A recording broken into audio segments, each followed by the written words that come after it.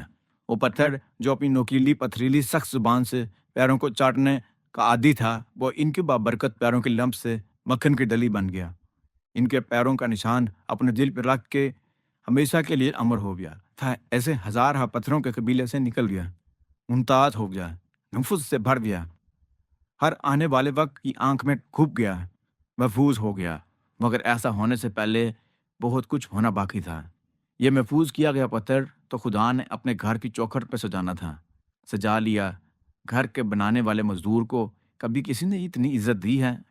وہ گھر عام گھر تھوڑی تھا، وہ عزت والے کا عزت والا گھر ہے، جسے اسے روئے زمین پر اس کے نام کے لیے ہر سجدے کا رخ ہونا تھا، جسے اس کے آخری لاڈلے رسول صلی اللہ علیہ وسلم کے لائے ہوئے دین کی پہچان بننا تھا۔ ایسے عظمت والے گھر کو لاڈلے آخری رسول صلی اللہ علیہ وسلم کے خلاف ہم نے بننا تھا۔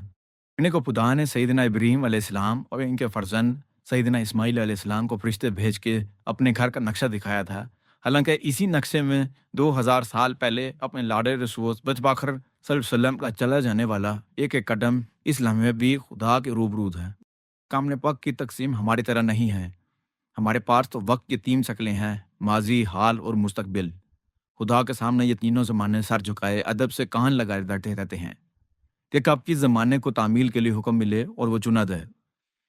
چنے ہوئے لوگوں کے لیے وقت کا بھی چناؤ ہوتا ہے، ہوا، مگر یوں ہی نہیں، ایک سے ایک بڑا امتحان سے گزرنے کے بعد سب کو دکھا کے منوا کے، تاکہ آنے والے وقتوں میں بڑے انعام کی جب بھی کوئی کسوٹی بنائے، معیار ایک ہی رہے، احسار اور قربانی۔ میوں کے کسی بھی پیرائر میں سیدنا ابراہیم علیہ السلام، سیدنا اسماعیل علیہ السلام اور سیدہ حاجرہ علیہ السلام نے عظیم ترین قربانیاں پیش کیں۔ انہیں محفوظ کر لیا گیا، رائج کر دیا گیا، آنے والوں کو پیروی کا حکم دے دیا گیا۔ لکپور بچے اور وفات شوار بیوی کو 40 دن اونٹ کی مسافت پہ ایک بنجر خشک پہاڑوں بیچ صحرا میں چھوڑا جانا، جہاں نہ پینے کے لیے ایک بوند پانی تھا، نہ سائے کے لیے کوئی سبز پتا۔ وہیں شیر پور بچے کے ایڑیوں سے میٹھے ٹھنڈے خوشگوار پانی کا چشمہ جاری ہونا تھا۔ بنجر خشک صحرا کے سینے سے سبز کونپلیں نکل آئیں، وہ 3 طرف سے آتے جاتے قافلوں کے راستے کا مقام حال تھا۔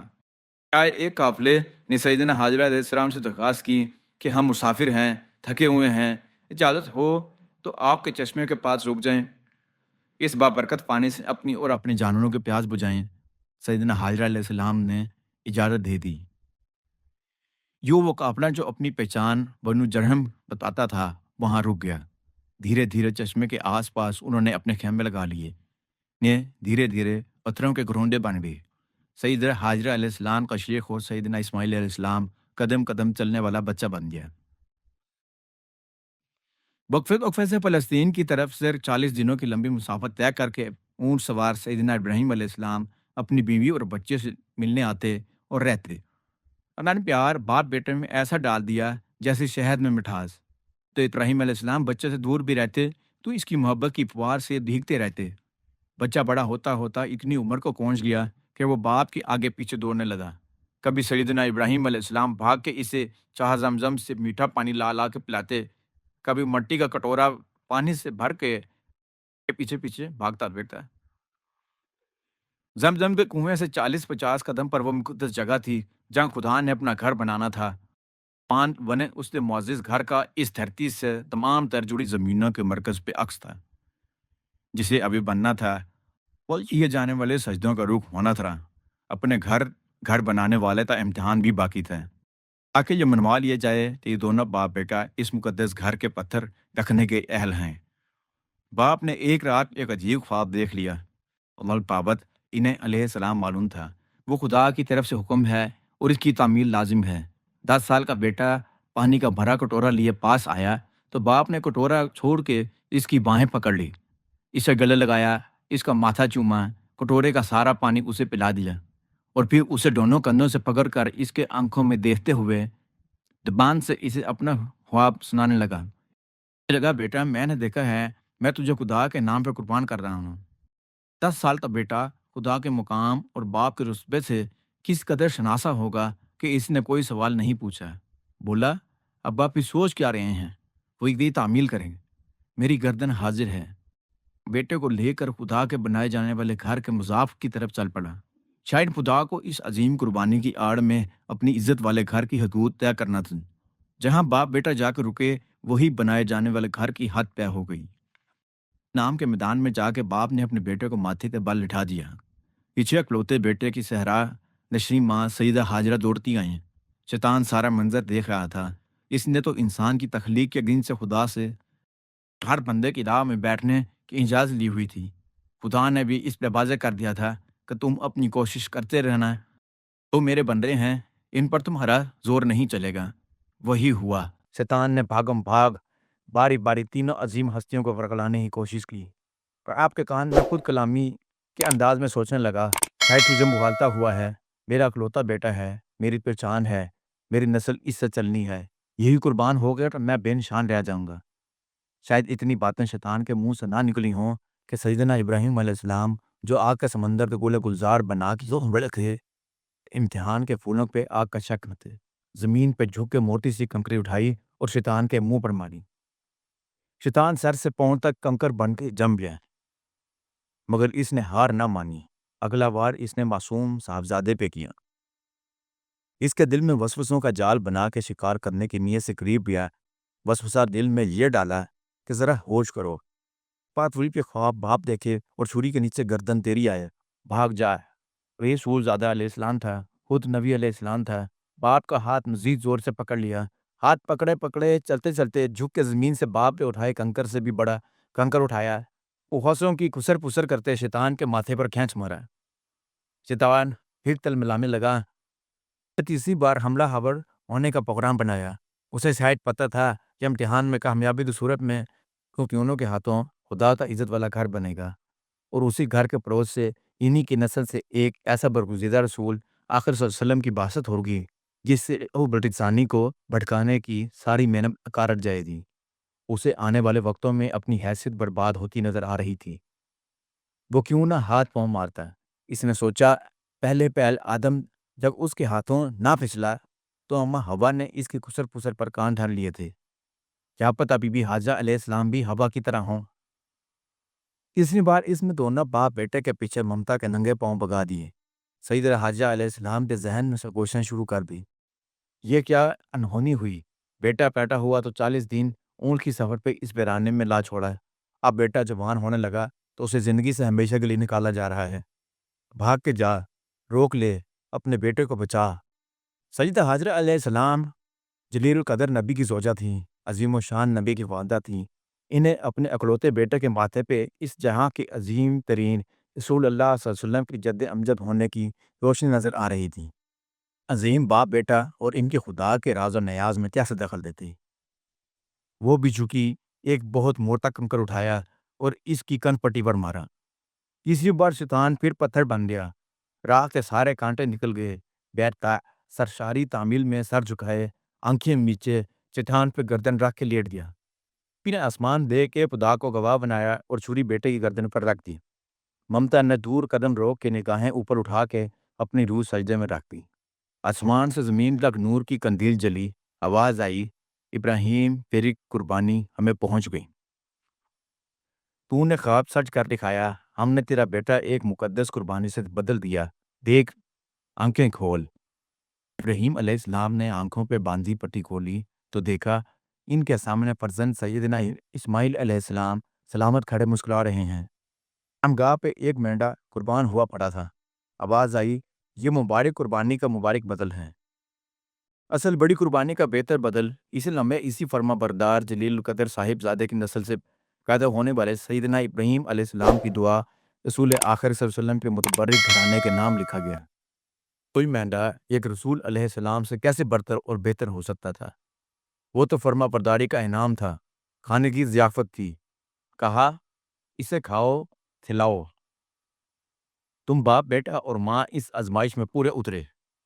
مکہ کی بستی دھیرے دھیرے بڑھتی رہی۔ ابراہیم علیہ السلام طور سیدہ سارہ علیہ السلام کے گھر سے کندھے پر تیر کمان ڈالے اونٹ پر بیٹھ کے آتے جاتے رہتے۔ ایک بار واپس گئے تو انہوں نے سیدہ سارہ علیہ السلام کو خدا کی طرف ایک خبر سنائی۔ سارہ علیہ السلام کے بیٹے سیدنا اسحاق علیہ السلام اور اسحاق کے بیٹے یعقوب علیہ السلام کی خوشخبری دی۔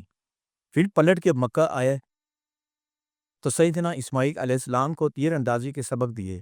اس ملاقات میں شاعر جب سیدنا اسماعیل علیہ السلام کی عمر 20 سال کی تھی تو سیدہ حاجرہ علیہ السلام کے جانے کا وقت آ گیا۔ وہ جس جھونپڑی میں رہتے تھے وہیں باپ بیٹا نے انہیں دفنا دیا۔ یہ تو بعد میں انہیں معلوم ہوا کہ خدا نے اپنے گھر کے بنیادوں کی نشاندہی کرتے وقت سیدہ حاجرہ علیہ السلام کی قبر کو کعبہ کی شمالی دیوار میں داخل کر لیا۔ عظیم ہے، ایک آخری ملاقات تعمیر کعبہ پہ ہوئی۔ بیٹا 30 سال کا ہو چکا تھا، باپ کی عمر 120 سال کے لگ بھگ تھی۔ اس ملاقات سے پہلے 2 بار سیدنا ابراہیم علیہ السلام بیٹے سے ملنے اس کی جھونپڑی پہ آئے تھے۔ دونوں بار بیٹا تیر کمان لے کے کہیں دور گیا ہوا تھا۔ پہلی دفعہ باپ نے بیٹے کی دہلیز پہ دستک دی تو اندر سے ایک ناشکری عورت کی آواز آئی جو دہلیز سے باہر نکل کے اپنے خاوند کی شکایتیں کرنے لگی۔ ہم کدھر گیا ہے؟ کبھی بتا کے دیا ہی نہیں، اس اجاڑ میں قید کر کے رکھا ہے۔ دوسرے آپ آ گئے ہیں پوچھنے کیا بتاؤں؟ بڑ بڑ کرتی ہوئی وہ واپس دہلیز کے اندر جانے لگی تو سیدنا ابراہیم علیہ السلام نے اسے پل بھر کے لیے روکا۔ سامند آئے تو میرا ایک سندیشہ دے دو گی؟ وہ نال چڑھا کے بولے۔ سیدنا ابراہیم علیہ السلام کہنے لگے، کہنا گھر کی دہلیز بدلنے والی ہے، بدل لے۔ وہی مگر اس نے میری ہی تھوڑی سننی ہے، یہی دیمک زدہ دہلیز میرے نصیب میں رہنی ہے۔ ابراہیم علیہ السلام مسکرائے اور واپس پلٹ گئے۔ سیدنا اسماعیل علیہ السلام اپنے گھر پہنچے، پوچھنے لگے کوئی ملاقاتی آیا تھا کیا؟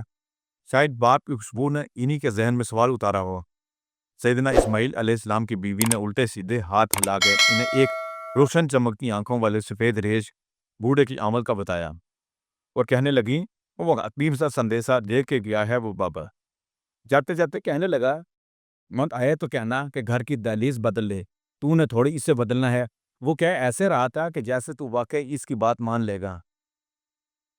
ہاں میں مان رہا ہوں، پرک ٹھیک کہہ رہے تھے، انہیں پتہ ہے جو وہ کہتے ہیں میں وہی کرتا ہوں۔ جانتے ہیں وہ بزرگ کون تھے؟ مجھے کیا پتا؟ مجھے پتا ہے کون تھے، وہ میرے والد تھے۔ وہ اشارے دے گئے ہیں کہ میں تمہیں بدل دوں، اس لیے تمہیں طلاق دیتا ہوں۔ اسماعیل علیہ السلام نے دوسری شادی بھی اسی قبیلے بنو جرم میں کی۔ دوسری بیوی شکر گزار تھیں۔ ایک بار سیدنا اسماعیل علیہ السلام کی عدم موجودگی میں سیدنا ابراہیم علیہ السلام ادھر آئے، دستک بھی۔ سیدنا اسماعیل علیہ السلام کی دوسری زوجہ نے بڑے تپاک سے خیر مقدم کیا، پہچانے وہ بھی نہ کہ کون اس کے دروازے پہ وارد ہوئے ہیں۔ بس ان کے چہرے پہ پڑے بنا نور اور جسم و جان کے عجیب مقدس وقار کو دیکھ کے خوش ہو گئی۔ او بھگت کرنے لگیں، سائے میں بچھونا بچھایا، چول پہ لایا، کھانا کھلایا، اونٹنی کو چارہ دیا۔ سیدنا ابراہیم علیہ السلام نے اس کے خامن کی بابت پوچھا۔ وہ بڑے احترام سے بولی، گھر کے کاموں میں لگے رہتے ہیں، شاید آنے میں دیر ہو جائے۔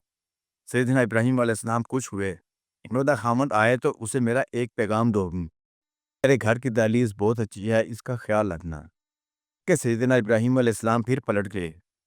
اسماعیل علیہ السلام نے اپنی زوجہ سے جب باپ کا پیغام سنا تو اس کا ماتھا چکنے لگے، بولے میرے ابا تھے، وہ تم سے خوش ہو کے گئے ہیں اور مجھے پیغام دیا ہے کہ میں تیرا خیال رکھوں۔ دونوں میاں بیوی کا پیار بڑھ گیا۔ اسی بیوی سے سیدنا اسماعیل علیہ السلام کے 12 بیٹے پیدا ہوئے۔ ایفٹوں سے 12 قبیلے بنے۔ ابھی ایک عظیم ترین گھر بننا تھا۔ نانے کا حکم نامہ آ گیا۔ ابراہیم علیہ السلام پہنچ گئے۔ ڈویل ابراہیل قدم قدم چلے۔ سیدنا اسماعیل علیہ السلام کی جھونپڑی کے برابر زمزم کنویں سے 40 گز کی دوری پہ خدا نے اپنے فرشتے کے ذریعے اپنے گھر کا نقشہ زمین پہ پھول دیا۔ صحرائے میدان میں اونچے نیچے پتھروں کے بیچ جہاں جہاں دیواریں ابھرنا تھیں وہاں سے ہوا اڑی۔ پہلے اس ہوا نے بنے جانے والے گھر کا حفاظ کیا، پھر جہاں سے اڑی تھی وہ جگہ باقی جگہوں سے علیحدہ کر دی۔ زمین پہ کسی غیر مرئی انگلی سے کھدا ہوا نقشہ ابھر آیا۔ چکور سا کمرے کا نقشہ، قدر مستطیل، مگر چاروں دیواریں ایسی کہ کوئی ایک دیوار سامنے کی دیوار کے برابر نہ تھی۔ یاد کرو وہ وقت جب ہم نے ابراہیم علیہ السلام کے لیے اس گھر کی جگہ تجویز کی تھی۔ قرآن سورہ حج آیت 26۔ باپ بیٹا خدا کے اس عظیم گھر کو بنانے میں جٹ گئے۔ قیامت تک خدا کو کیے سجدوں کا رخ ہونا تھا۔ کہ تعمیر کعبہ کے لیے خدا نے دنیا کے 5 برگزیدہ پہاڑوں کے پتھر انہیں دستیاب کیے۔ ان میں طور کے پتھر بھی تھے، سینا کے بھی، ہیرا کے بھی اور لبنان کے بھی۔ تو میں اونٹ کی کوہان کے مشابہ بڑے بڑے سبز پتھر تھے جو اس میں یوں جوڑے گئے جیسے 2 ہاتھوں کی انگلیاں جوڑ کے ہاتھوں کو یکجا کیا جاتا ہے۔ تعمیر کے باقی پتھر مقامی پہاڑ ابو قبیس کے تھے۔ قبیس پہاڑ کو امانت دار پہاڑ کہا جاتا ہے۔ ابو قبیس کا نام شاید اس لیے پڑا کہ ایک قبیس نامی شخص نے یہاں ڈیرا لگا لیا تھا، مگر امانت دار پہاڑ اس لیے کہا گیا کہ اس پہاڑ نے فرشتوں کو لایا ہوا جنت سے اتارا مقدس پتھر حجر اسود اپنی گود میں لیے رکھا، اور جب اس کی ضرورت ہوئی تو اسے سیدنا ابراہیم علیہ السلام کے سپرد کر دیا۔ اسی امانت دار پہاڑ کی اور سے کائنات کے سب سے بڑے امانت دار نے پیدا ہو کے امانت کا درس دینا تھا۔ ابراہیم علیہ السلام نے بیٹے کو بھیجا تھا کہ کوئی خاص پتھر لاؤ جسے میں خدا کے گھر کے ایک کونے پہ ایسے لگاؤں کہ یہ لوگ اس سے اس گھر کا طواف شروع کریں، اور وہ خدا کے گھر کے ماتھے کا جھومر ہو کونے پہ لگا خوب سجے۔ اسماعیل علیہ السلام کافی دیر پہاڑوں پہ ایسا کوئی خاص پتھر ڈھونڈتے رہے۔ واپس آئے تو دیکھا سیدنا ابراہیم علیہ السلام ہاتھ میں بلور کی طرح چمکتا ہوا حجر اسود لیے خوشی سے جھوم رہے ہیں۔ بیٹے کو آتا دیکھ کے بولے، یہ پتھر اس نے بھجوایا ہے جو مجھے کسی اپنے سوا محتاج نہیں رکھتا۔ یہ پتھر انوکھا ہے اور بڑا مقدس ہے۔ اسماعیل نے یہاں آ کے پہلے اسے چومنا ہے یا اس کی سیب میں اسے چومنے کا اشارہ کرتے ہوئے ادب سے سلام کر کے اس گھر کا طواف شروع کرنا ہے۔ دیکھ کتنا بلوری سفید ہے۔ اس کی سفیدی کے بارے میں لگتا ہے من کے زائرین کے میل سے سیاہ نہ ہو جائے، لوگوں کے دلوں کی سیاہی جذب نہ کر لے۔ آؤ اسے مل کر لگائیں۔ شاید دونوں باپ بیٹے کو علم ہوا کہ کبھی ہزاروں سال بعد اسی گھر میں یہ پتھر انہی کے آل سے آئے آخر صلی اللہ علیہ وسلم کے ہاتھوں سے لگے گا، سجے گا۔ خدا کا پہلا گھر بن گیا، سادہ اور پروکار۔ تے ان گھڑ بڑے چھوٹے پتھروں کی 4 دیواری کا قدر مستطیل کمرہ جس پہ چھت نہیں تھی، دیواریں بھی عام انسانی قد سے کوئی 1.5 ہاتھ اونچی، 8-9 فٹ کے لگ بھگ، جو 2 تھے، ایک مشرقی دروازہ جو اب بھی موجود ہے، دوسرا مغربی طرف، ایک اندر جانے کے لیے، دوسرا باہر آنے کے لیے۔ تو جانے کا دروازہ اب رہ گیا ہے، باہر نکلنے کا دروازہ آخری رسول صلی اللہ علیہ وسلم کے آنے کے ساتھ ہی ختم ہو گیا۔ دروازوں کی چوکھٹ بھی نیچی تھی، اس وقت زمین کے برابر ہوئے کوئی پٹ نہیں، نہ کوئی تختہ، نہ کوئی تختی، نہ ہی کوئی پردہ۔ تب وہ گھر بنایا گیا میرے اللہ کا، کہا یہ گیا کہ یہ تمہارا گھر ہے، سلامتی والا ہے، اسے نماز پڑھنے، اعتکاف بیٹھنے، طواف کرنے اور حج کرنے والوں کے لیے ستھرا رکھو۔ حج کے جو ارکان بتائے گئے وہ تو سارے خانوادہ سیدنا ابراہیم علیہ السلام کے ذاتی یا گھریلو زندگی کا اسودہ نشان تھے۔ اب دیوار سے 40 قدم پہ زمزم کا کنواں تھا، آج کل کے پیمانے سے 21 میٹر ہے۔ ٹھنڈا پانی طواف کے بعد پیٹ بھر کے پینا تھا، جو فاقہ زدہ کے لیے کھانا اور پیٹ بھرنے والے کے لیے شفا ہے۔ زمزم اور خانہ کعبہ کے درمیان مقابر ابراہیم ہے، اتری یاقوت جن پہ سیدنا ابراہیم علیہ السلام کے پیروں کے نشان کھوبے ہوئے ہیں، انگلی بھر گہرے، ایک پہ 9 سینٹی میٹر اور دوسرے پہ 10 سینٹی میٹر دبے ہوئے۔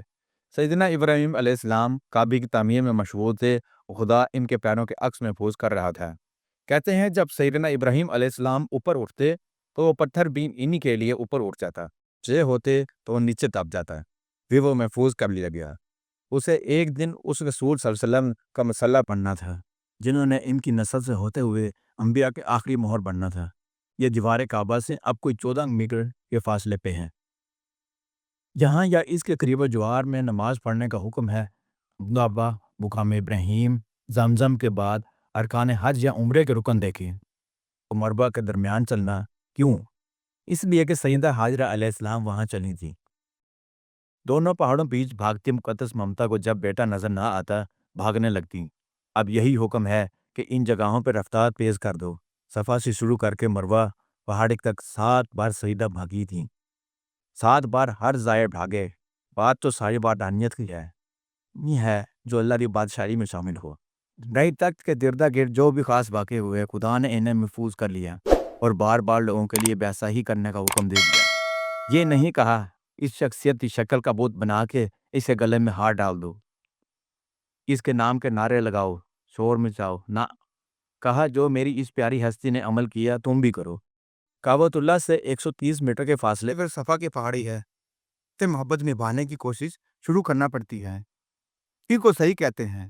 دونوں پہاڑیوں کے بیچ پہلے کی جو پتھریلی خاردار جگہ ہوتی ہے مسا کہتے ہیں، اب بھی کہتے ہیں۔ اب وہ آرام دہ محلاتی راستہ ہے، فاصلہ اب بھی اتنا ہی ہے۔ صفا اور مروہ بیچ تقریباً 400 گز یعنی کہ 393.5 میٹر کا فاصلہ ہے۔ 7 دفعہ یہ راستہ چلنا پڑتا ہے، ٹکر ناپیں تو کوئی 3 کلومیٹر کا فاصلہ بنتا ہے، پونے 2 میل کے لگ بھگ۔ صفا اور مروہ اسی خانوادے کی نشانیاں ہیں۔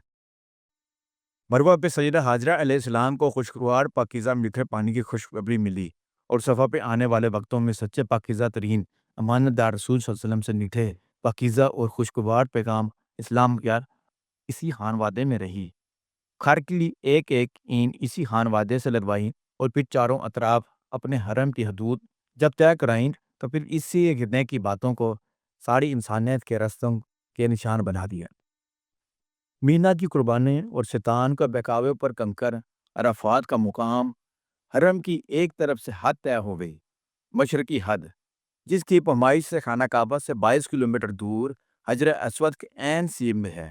باقی اطراف سے بھی حدود کا تعین ہونا تھا، ہوا۔ تیسرا موضوع ہے حدود کعبہ کا تعین۔ خدا کا گھر بن گیا، خدا کے حرم کی حدود کا اب تعین ہونا تھا۔ حدود بھی سیدنا جبرائیل علیہ السلام کے ذریعے خدا نے طے کروائیں۔ جبرائیل امین علیہ السلام سیدنا ابراہیم علیہ السلام کو کعبہ کے گرد گرد لے کے پھرے، یا کسی اونچے پہاڑ پہ کھڑے ہو کے چاروں طرف کی جگہیں دکھا دکھا کے نشاندہی کرائی ہوگی۔ بہرحال نشاندہی ہوئی، شاید اسی سمے کسی کو اندازہ نہ ہوا ہو، مشرقی حد پہ مینا اور عرفات سے ہوتی ہوئی خانوادہ ابراہیم علیہ السلام کی کہانی تو بن گئی۔ باقی حدوں کی کیا کہانی ہے، وہ بہت بڑا کہانی کار ہے۔ ایسا کہ کوئی کام نہیں کرتا جس میں کوئی کہانی نہ ہو، کوئی راز نہ ہو، کوئی بشارت نہ ہو، خبر نہ ہو۔ مشرق کے الٹ خانہ کعبہ کی مغربی حد دیکھ لیں، الحدیبیہ۔ جبرائیل امین علیہ السلام جب سیدنا ابراہیم علیہ السلام کو مغربی حد کا وہ کنواں دکھا رہے تھے، کا نام الحدیبیہ ہونا تھا، وہاں سبز بال تھا۔ فاصلہ اس کا بھی حرم سے اتنا ہی ہے جتنا مشرقی حد عرفات کا، یعنی 22 کلومیٹر۔ پہلے مشرقی حد دکھائی، پھر مغربی حد۔ اس وقت تک تو وہاں کچھ نہیں تھا۔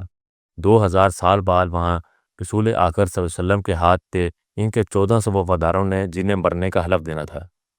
جب وہ سمے آیا، حلف دیا گیا، زمین و آسمان کا خالق خوش ہوا اور اپنا ہاتھ بھی ان کے ہاتھوں کے اوپر رکھ دیا۔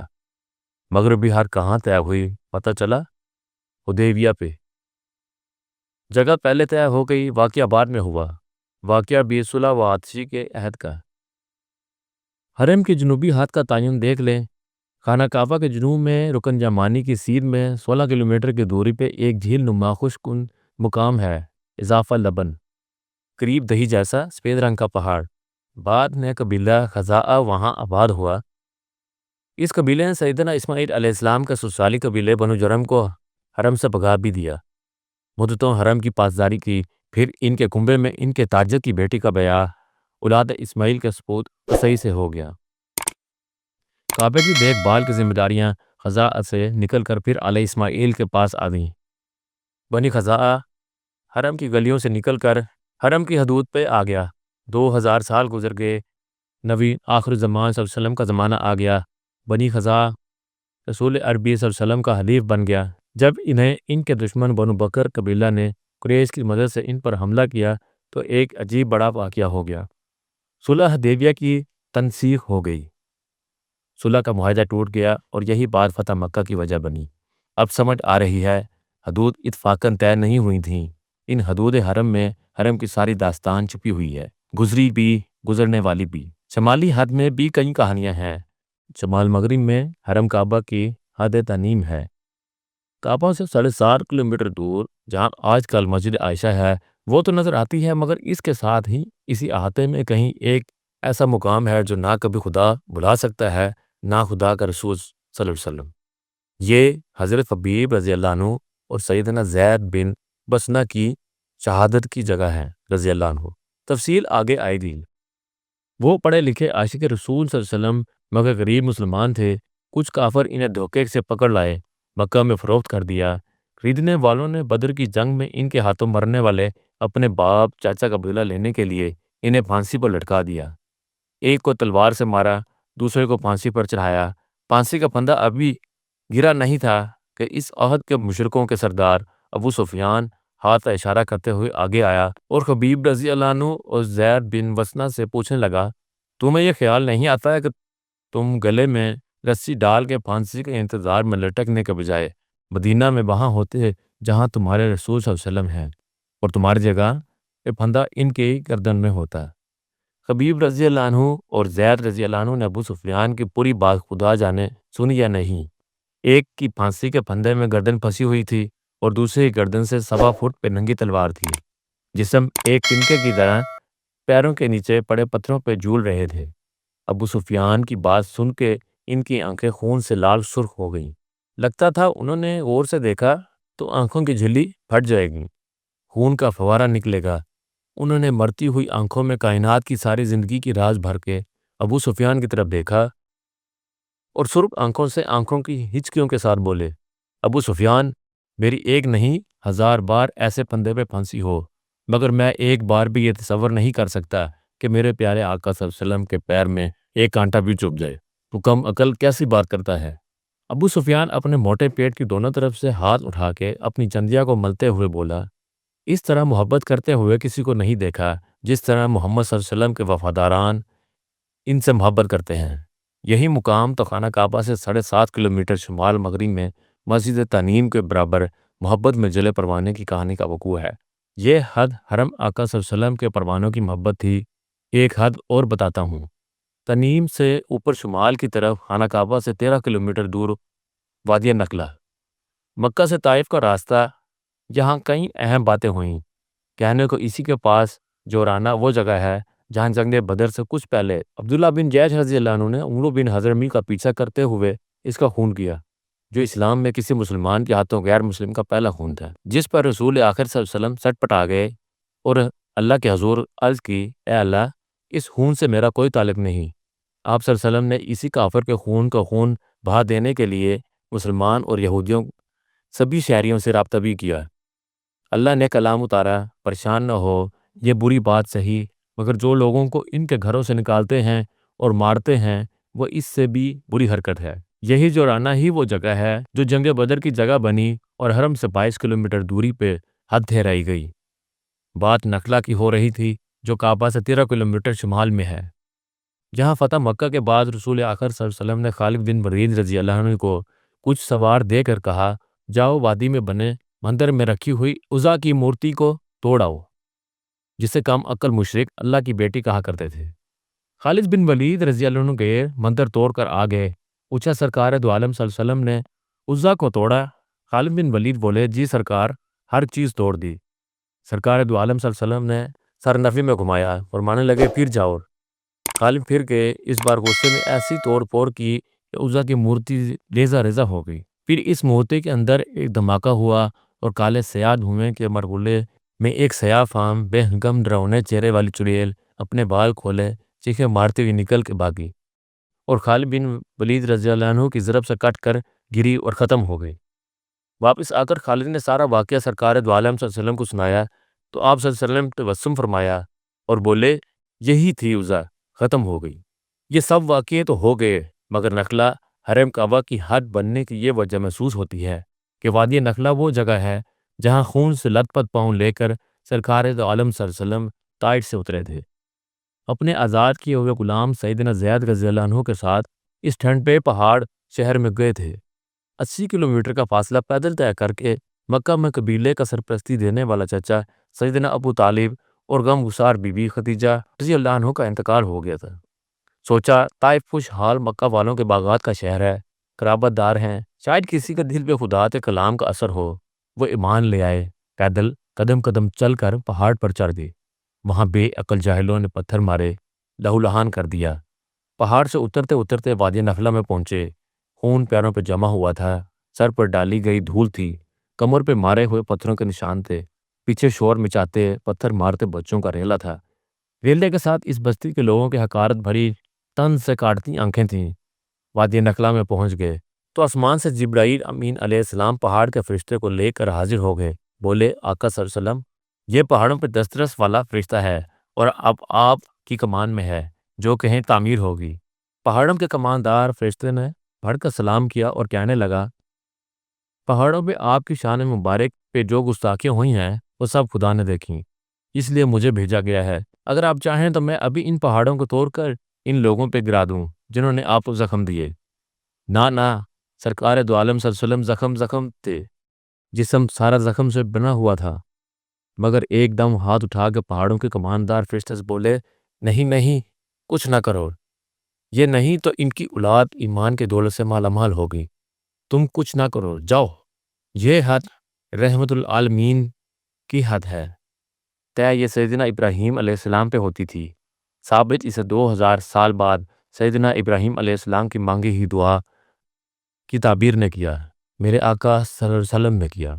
بہت شکریہ۔ چوتھا موضوع ہے کعبے کے متولی۔ یہ چوتھا موضوع ہے کعبے کے متولی۔ سیدنا اسماعیل علیہ السلام کا سسرالی وادی بقا میں ٹھہرے تو اس لیے تھے کہ اس بے آب و گیا بنجر مٹی اور نوکیلے پتھروں کی پہاڑیوں کے بیچ سر راہ انہیں میٹھے خوشگوار پانی کا چشمہ آب زمزم نظر آ گیا تھا۔ سیدنا اسماعیل علیہ السلام کی والدہ سیدہ حاجرہ علیہ السلام نے بھی گزرتے قافلے کو اس پانی سے فیضیاب ہونے کی اجازت دے دی۔ وہ ٹھہر گئے، انہوں نے اپنے جھونپڑے بنا لیے۔ یمن کے یہ لوگ قبیلہ جرہم سے تعلق رکھتے تھے۔ اسی وادی میں پھر سیدہ حاجرہ علیہ السلام کی وفات ہو گئی۔ اس وقت ان کا بیٹا سیدنا اسماعیل علیہ السلام 23 برس کا تھا۔ 10 سال اور گزرے تو سیدنا ابراہیم علیہ السلام پھر وہاں تشریف لائے۔ خدا نے اپنا گھر دونوں باپ بیٹے سے بنوایا۔ وہ لوگوں کو خدا کے اس مقدس گھر کے سفر کے لیے بلاتے، کہتے آؤ اس کا حج کرو، طواف کرو، عمرہ کرو۔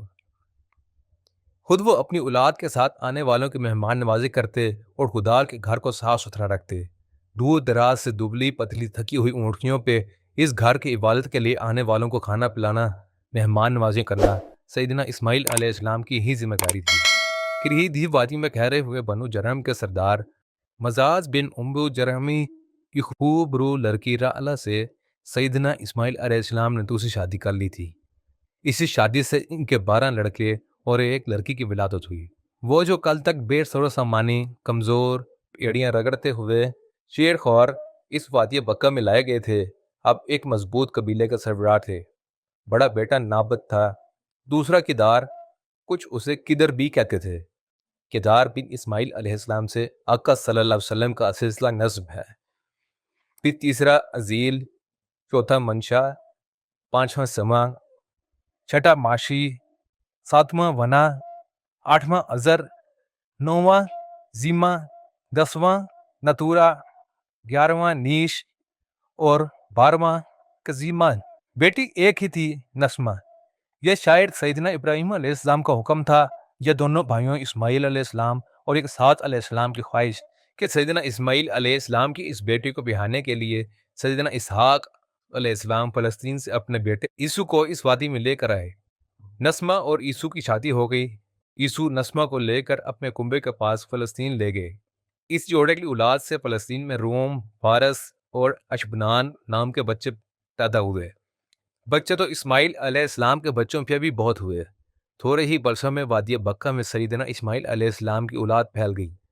ان سب بیٹوں نے عموماً شادیاں پاس رکے ہوئے اپنے ابا سیدنا اسماعیل علیہ السلام کے سسرالی قبیلے بنو جرہم کی لڑکیوں سے کی۔ بنو جرہم عرب کے جنوبی سرسبز خوشحال علاقے یمن سے سل ارم کے ٹوٹنے کے بعد عرب کے علاقوں میں مارے پھرتے تھے۔ بنو جرہم کو مکہ راس آ گیا، خدا کا گھر ادھر تھا۔ دور دور سے لوگ اس گھر کی زیارت کے لیے اونٹنیوں پر چڑھ کر آتے تھے۔ پھر اس جگہ سے کئی طرف راستے جاتے تھے۔ تجارتی سفر کی بھی وہ راہ تھی۔ دھیرے دھیرے یمن سے آئی بنو جرہم کی آبادی اولاد اسماعیل علیہ السلام سے رشتہ داری کی وجہ سے بھی وہ انہیں اپنا قبیلہ سمجھنے لگے۔ بنو جرہم کے سارے ماموں بنو اسماعیل کو داماد سمجھے بیٹھے تھے۔ تھوڑے ہی دنوں میں بنو جرہم نے کعبہ کی دیکھ بھال کی ذمہ داری بھی اپنے ہی ہاتھ میں لے لی۔ اب وہ جسے چاہتے انہیں کعبہ کی زیارت کرنے دیتے، آنے والوں پر ٹیکس لگا دیتے۔ ان کا کاروبار سنور گیا، پیسوں کی فراوانی ہو گئی۔ اونٹوں، بکریوں کے ریوڑ زیادہ ہو گئے۔ پھر آتے جاتے تجارتی مال و اسباب پہ چونگی انہیں علیحدہ ملتی۔ ان دوہوں کی حیت بدل گئی، گردنیں پن گئیں، کاندھے چوڑے ہو گئے، پیٹ بھاری ہو گئے۔ ایسی کیفیت میں شاید ہی کوئی سوچتا ہو کہ اگر یہ نعمت ہے بھی تو ملی کیسے ہے۔ الٹا جس کی طرف یہ احتمال ہوتا ہے کہ یہ سارا احسان اس وجہ سے ہوا ہے، بندہ اپنی فطری احسان فراموشی کی وجہ سے اس موسم سے دور ہو جاتا ہے۔ پہلے اولاد اسماعیل سے دور ہوئے، پھر ان کے بنائے خدا مقدس کے گھر کے تو چودھری بنے رہے، خدا سے بیگانے ہو گئے۔ کعبہ زور وہاں تھا مگر وہ ان لوگوں کے لیے پیسہ کمانے کی دکان بن گئی۔ کعبہ کے گردا گرد ان لوگوں نے اپنے گھر بنا لیے۔ کعبہ سے 40 گز دور زمزم کا کنواں تھا، وہیں ان کے قبیلے کے ایک مرد اصاف بن لیلہ جرمی اور وادی کے باہر سے آئی ہوئی کسی لڑکی نائلہ بنت وائل نے زمزم کے کنارے سے پانی پیتے پلاتے بدکاری کر دی۔ کہتے ہیں کہ اس گناہ کے پاداش میں نائلہ اور اصاف دونوں کے جسم پتھر کے بن گئے۔ ہونا تو یہ چاہیے تھا کہ لوگ ان پتھروں پہ جا کر کنکریاں مارتے، رمی کرتے، ہوا جرہموں نے جا کر ان پتھروں پہ چڑھاوے چڑھانا شروع کر دیے، جیسے انہوں نے کبھی بہت بڑا پن کیا ہو، کوئی کارنامہ سر انجام دیا ہو، کوئی پھل لے آتا، کوئی اپنا جانور لا کے وہیں ان دونوں پتھروں کے بیچ چھری لے کے اسے ذبح کرتا ہے۔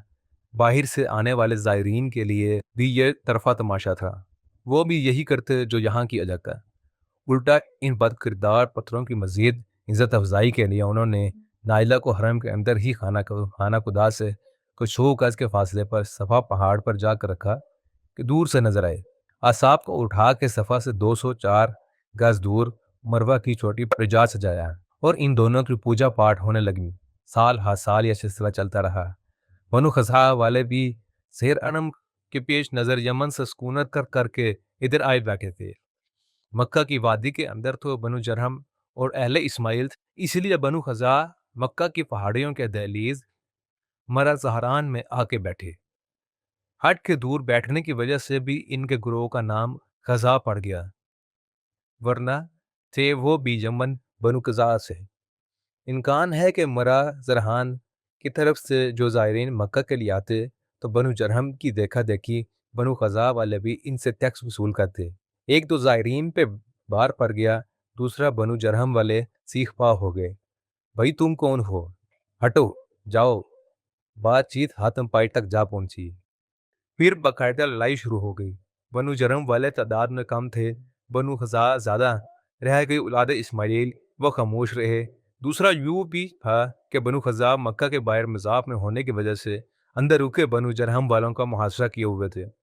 کئی دنوں تک لڑائی ہوتی رہی، آخر بنو جرہم کا یقین ہو گیا کہ انہیں گھیر لیا گیا ہے، بچنا ہے تو نکلنا پڑے گا ورنہ سارے مار دیے جائیں گے۔ جاتے جاتے انہیں ایک بدقسمتی بھری شرارت سوجی، شاید انہیں یہ بھی خیال ہو کہ یہ وقتی معاملہ ہے، کچھ دنوں بعد وہ واپس پلٹ آئیں گے، اس لیے اپنا قیمتی سامان کہیں چھپا جائیں۔ ہمت تو اس سارے علاقے کی صرف خانہ خدا سے تھی۔ کعبہ پہ چڑھاوے چاہتے تھے، کسی چڑھاوے کی کوئی آخری حد تو تھی نہیں۔ کئی قیمتی تلواریں، سونے کے بنے ہوئے 2 ہرن اور بہت سا چاندی سونے کا سامان وہ کہاں بھاگے بھاگے ساتھ لیے پھرتے۔ انہوں نے سوچا یہ سارا سامان یہیں پہ ہی کسی ایسی جگہ چھپائیں کہ کسی کی نگاہ نہ پڑے، جب پھر واپسی کی راہ ملے تو آ کر نکال لیں گے۔ یہ سوچتے سوچتے نہ جانے میں کیوں اصحاب اور نائلہ کے بتوں کی پرانی جگہ اور کعبہ سے کوئی 40 گز کے فاصلے پہ زمزم کا کنواں نظر آیا۔